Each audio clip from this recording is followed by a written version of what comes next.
Pär, first things first, how are you? I'm great. I am excited. It's been a while since like this project that is called the History Rocks was, let's say, invented and started. And now it's exciting to see that it's playing out. I mean, it's like the culmination of the whole thing.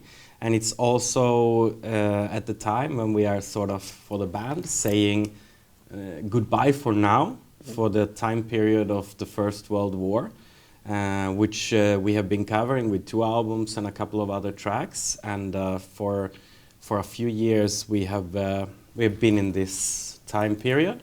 And in 2 weeks from now on, when the History Rocks project ends, we are kind of closing this history part of Sabaton.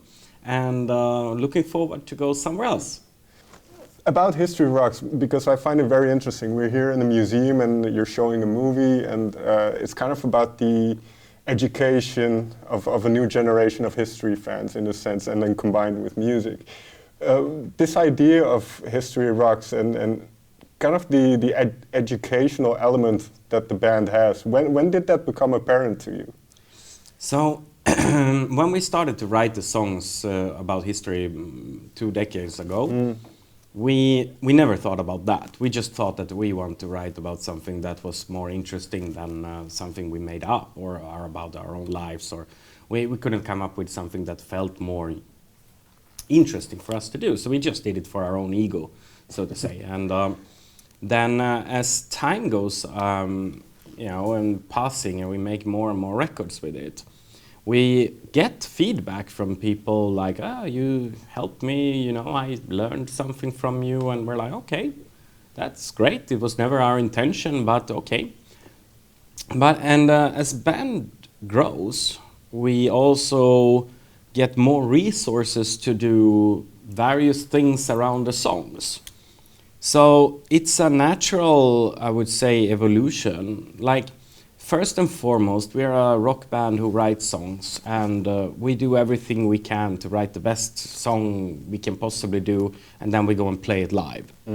But there is some downtime in between. Like, we can't always release a new song every day, and we can't always play every day.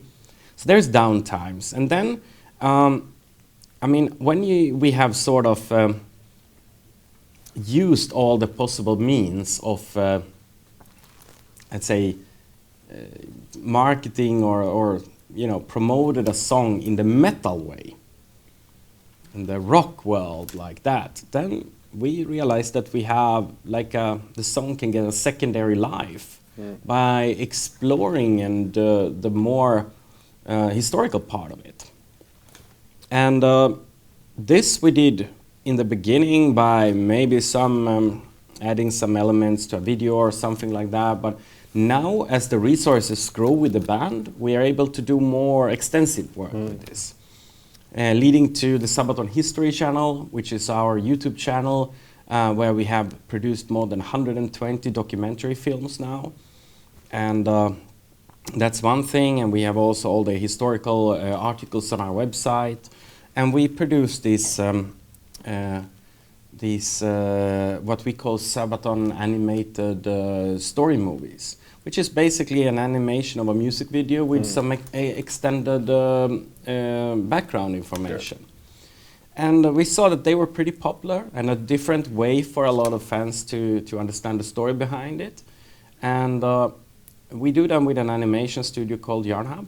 And I think when we were working on the latest album, this is the time of the world being locked down in Corona and stuff, and I approached them and say, hey, can we do a full-length movie? And they say, yeah, if you have a lot of time.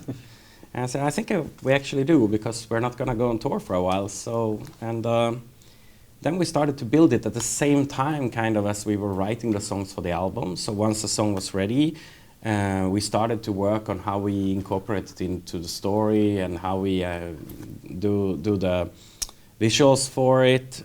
So it was kind of grown at the same time as the record. Okay. And then after the album was done, we fine-tuned it a couple of more times, and until what it is today. This might sound like a silly question, but why, especially with events like the First World War, where our education about it was somewhat limited, and also because it's quite a long time ago, nobody's alive from that era. Why is it important to remember those stories, and why is it important specifically to remember kind of the unknown stories like you have on the album? I mean, I think that most of the history is quite important to remember anyway.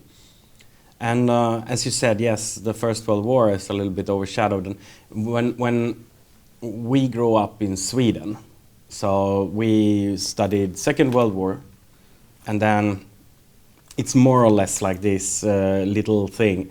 Why was this one called the Second World War? Was there also a first one? Yes, there was a First World War, and you can read this book. And every Swedish person had to read All Quiet on the Western Front. That was mandatory. But after that, we got no more information in school. So I would say that I can't really almost recall anything about it from the school time. But yeah, why we decided to dig so deep into the First World War, when we did the Great War, we thought that it was a good timing. It was the 100 years since the ending of it, and so we felt that it was a good time to start it and to write about it. And then as we started to dig into it, we realized there is way more than for one album. It was a lot of stories. And I think that the First World War was quite inspiring for us musically. It's a very brutal and dark. The visuals of it, like how it looked like, how it felt, it's super dark and very gruesome and brutal. Like, okay, all wars are, but the many of them who were later were a little bit more sophisticated, maybe. This is one of the last times when there was just thousands of people running straight into gunfire and digging the trenches in that sense. Right. So yeah, we thought that it was a good setting for writing albums. What is your overall, because you've delved into this period of time now so much, what is your overall feeling? When I think about the First World War, mostly it's shaped by Blackadder's fourth season, kind of the futility and the absurdity almost of it. What is your kind of overall feeling when you think about that war? I mean, I think maybe one of those things that I didn't spend so much thought about before is how it impacted the world that we live in today. There was several empires that were large, that were shattered at the end of the war. So it led to new nations being born, new borders on a scale that Europe didn't see so much after. So that's one thing that I find quite interesting with it. Okay. And you mentioned the studio, the animation studio Yarnhub that you worked with. I believe you already kind of were aware of them and they were aware of you. But they used the Unreal Engine. I know you have somewhat of a gaming background, you like games. Was the 3D animation, was that kind of part of the appeal? Or how did the decision making go, what type of animation you wanted? No, I mean, it's their style of animation. Okay. And I did not had any thoughts about that. For me, it was more about the storytelling. And I like first of all, I think that the voice of David, who is the narrator, I think he has a great voice, great storytelling, very easy to understand. I mean, me and him, we write the scripts together. Okay. And I think that together we just glue very well. And then the style of animation, it wasn't really my decision or anything. It's what they work with. And yeah, I mean, I do like games, and I like the technology behind games a lot. And I know a lot of people who work at Epic Games with Unreal Engine, so I was happy that it was used. Yeah, and but it's not the strength of this thing is not really in the animation. I think the strength is in the storytelling. And some of these stories, for instance, Lady After Dark, that's one of those stories where, for somebody from the Netherlands, you've never heard of that story. What appealed to the band in that story particularly, and how do you kind of, because I did see the clip on YouTube and you have that intro where she kind of shows her medals to the people who don't know who she is. That storytelling of kind of putting her into context and then also telling what she did. Yeah, how did you arrive at that specific story? So for that story, it's exactly the thing that you mentioned there. The moment when she revealed the medals to the guys, and they were surprised who she was, and the story started to come to life. So this story was, I mean, among a lot of others, sent in by fans, and some fan from Serbia sent this one in and said, "This might be a story that you never heard about," and that was right. And so I read that, and this is interesting, and then started to dig a little bit more, and that's a good story. We can probably fit that onto the album if we have the right song. And I felt, and maybe you see this differently, but because you have written songs about the more darker aspects of war, but especially with the war to end all wars, it feels like you focused on more of the heroic aspects of certain people. And is that fair to say, or how do you see this? I think that represents more or less this music that we write, because we don't have the stories until we have the music. So it's a little bit of a misconception, I think, from a lot of people who think that Sabaton is sitting home and like planning what songs we're gonna write and like that. No, if you wouldn't know our singer, who's the main music composer of the band, he has no interest. He don't want to be controlled in any way. He just want to write how he feels. And then he's like, and then he's like, and then we sit down and listen. What is this? What vibe do we get? And then it's like, this is kind of heroic sound, or this is sad sound. And then I go to my library of things where I store and categorize everything that fans are sending in or I stumble upon. And then I'm like, maybe this story would fit to that, because I get that kind of vibe from that song. And that's how we connect them. Do you have an example where you heard the music and immediately knew what should fit with that? Or yes, okay. Several. I mean, if I would take one example that comes directly from the latest album, it's Dreadnought. Okay. So immediately when the song started, I said to Jürgen, "This is a song about ships." And he was like, "How do you?" Like, I say, "Oh, stupid! You hear the ships, right?" And maybe you're right. But do you then add elements, and once that decision kind of has been made, do you kind of tailor it to fit that as well, where you put maybe some kind of foghorn type of sound in? Yeah, I mean, it has happened.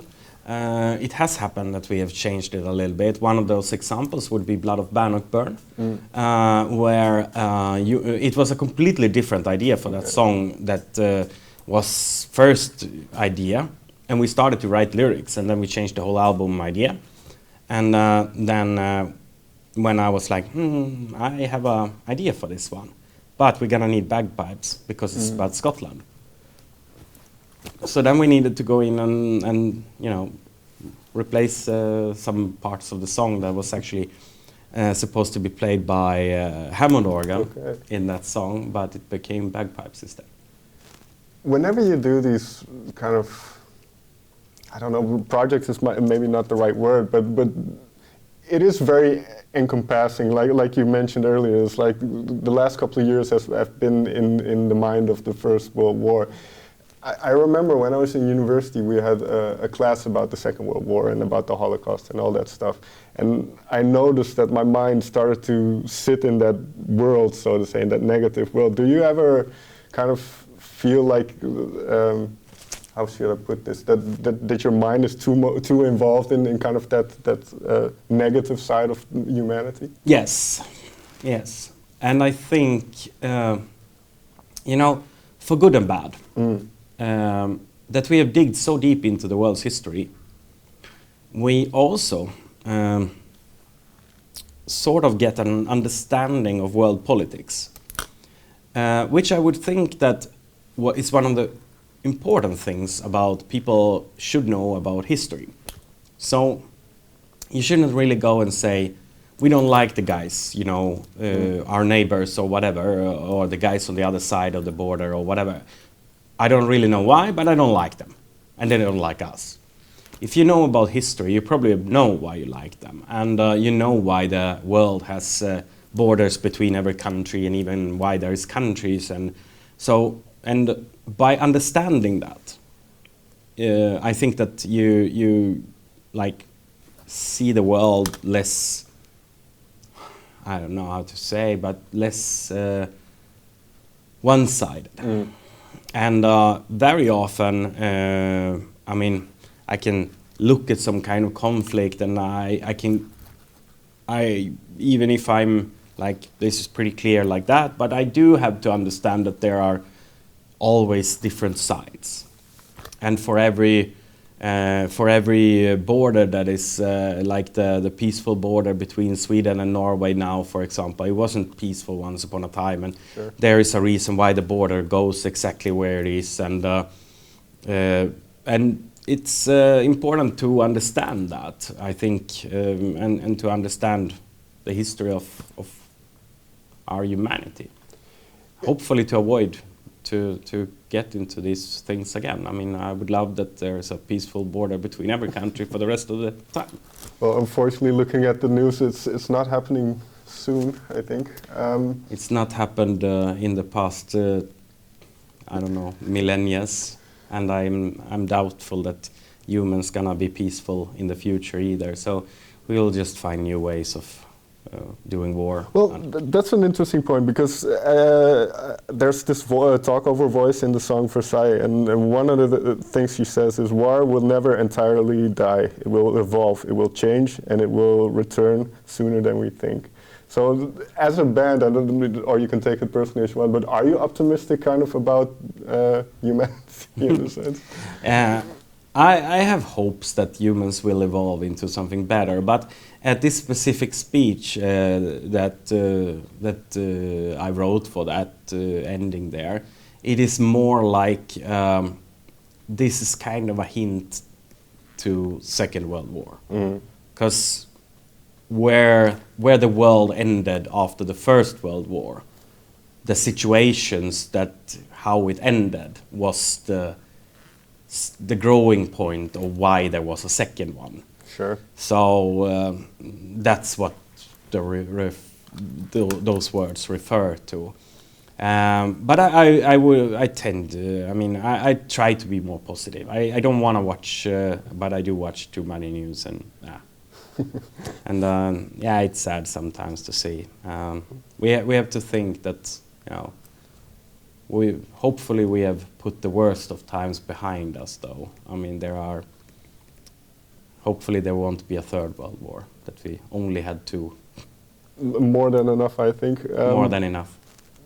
But this is interesting, because you do see the other side as a musician and touring and going to all these different places. You do see the good in people, and the fact that everybody can get together and enjoy music, and regardless of their beliefs. So in terms of kind of the touring aspect, and not only with the band but with this film and the kind of the exposure of it, what do you hope it gets done in a sense? Okay. So, I mean, the main purpose of this, why we do it in museums, is, of course, that we have a lot of fans, and there's a lot of museums, and as we think that history is, well, it should be preserved. And we've been to a lot of museums, and no matter where the museum is, they all kind of have the same problems, that they need new audience and money and exposure.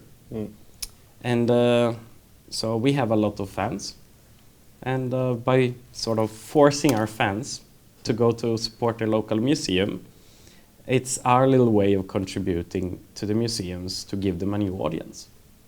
Do you have one memory of your youth or something where you went to a museum? I do have. I mean, yes, of course, and the museums in my hometown were not so interesting, and but we do get to. It was the best one was when we get to Stockholm and get to see the dinosaurs. Okay. Final question, then, a final kind of topic of question. You mentioned now this chapter of the First World War is closed. Where has your mind been lately in terms of maybe a new subject, maybe a new era, maybe a new? Where does your mind go these days? Yeah, I mean, the Sabaton hasn't been so active touring since we ended the last tour in the spring. We have obviously been busy elsewhere, Sure, working on new music. So I am, and I'm very excited. I'm not going to talk about where we're going to go.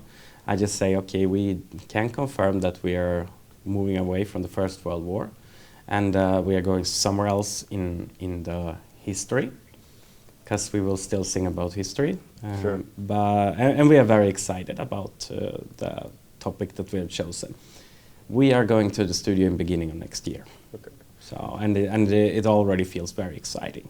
That's very good to hear. One last thought, then. Do you have, and this doesn't have to be somebody that you're writing about now, but is there maybe some historical figure that you're really interested in, or somebody that you've really delved into that you still would like to cover at some point? I mean, me personally, I like going backwards a little bit longer than the 20th century, and medieval times were always for me as a kid the most interesting times, and knights, these times, and we haven't so many songs in this era. For the it's kind of difficult in one way to cover them because you have very little real information. Sure. But it is an interesting time that I like, and maybe someday we'll dig into that one deeper. We'll see. Pär, thank you so much for taking the time to talk with me. Thank you.